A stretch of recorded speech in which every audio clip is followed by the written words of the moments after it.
Pregnancy scan ಅಲ್ಲಿ baby weight ಕಮ್ಮಿ ತೋರಿಸ್ತಾ ಇದೆ. ಡೆಲಿವರಿ ಮುಂಚೆ ಜಾಸ್ತಿ ಹೇಗ್ ಮಾಡೋದು ಅಂತ. First of all mummy diet ಅಲ್ಲಿ ಪ್ರೋಟೀನ್ ಅಂಶ ಜಾಸ್ತಿ ಆಗಬೇಕು.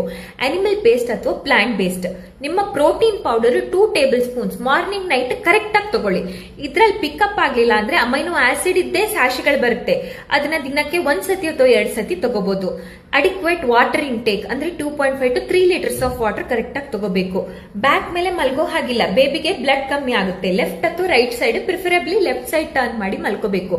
ಹಿಮೋಗ್ಲೋಬಿನ್ ಕಮ್ಮಿ ಇದ್ರೆ ಅದನ್ನ ಕರೆಕ್ಟ್ ಮಾಡ್ಕೊಳ್ಳಿ. ಐರನ್ ರಿಚ್ ಫುಡ್ ಅಥವಾ ಐರನ್ ಟ್ಯಾಬ್ಲೆಟ್ಸ್ ತಗೊಳ್ಳಿ. ನಿಮ್ಮ ಬಿಪಿ ಮತ್ತೆ ಶುಗರ್ ಚೆಕ್ ಮಾಡ್ಕೊಳ್ಳಿ. ಬಿಪಿ ಜಾಸ್ತಿ ಇದ್ರೂ ಕೂಡ ಬೇಬಿ ವೇಟ್ ಕಮ್ಮಿ ಆಗೋ ಚಾನ್ಸಸ್ ಇರುತ್ತೆ.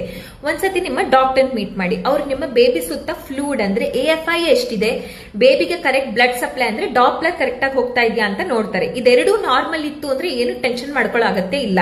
ಅಕಸ್ಮಾತ್ ಇದ್ರಲ್ಲಿ ಏನಾದ್ರೂ ಪ್ರಾಬ್ಲಮ್ ಬಂತು ಅಥವಾ ಬೇಬಿ ವೇಟ್ ತುಂಬಾ ಕಮ್ಮಿ ಆಯ್ತು ಅಂದ್ರೆ ನಾವು ಇನ್ಫ್ಯೂಷನ್ IV ಲೈನ್ ಮೂಲಕ ಕೂಡ ಅಮೈನೋ ಆಸಿಡ್ಸ್ ಅನ್ನ ಕೊಡ್ಬೋದು. ಏನೆಲ್ಲ ಮಾಡ್ಬೋದು ಅಂತ ನಾನು ಡಿಸ್ಕ್ರಿಪ್ಷನ್ ಅಲ್ಲಿ ಬರ್ದಿರ್ತೀನಿ, ಒಂದ್ಸತಿ ನೋಡ್ಕೊಳ್ಳಿ.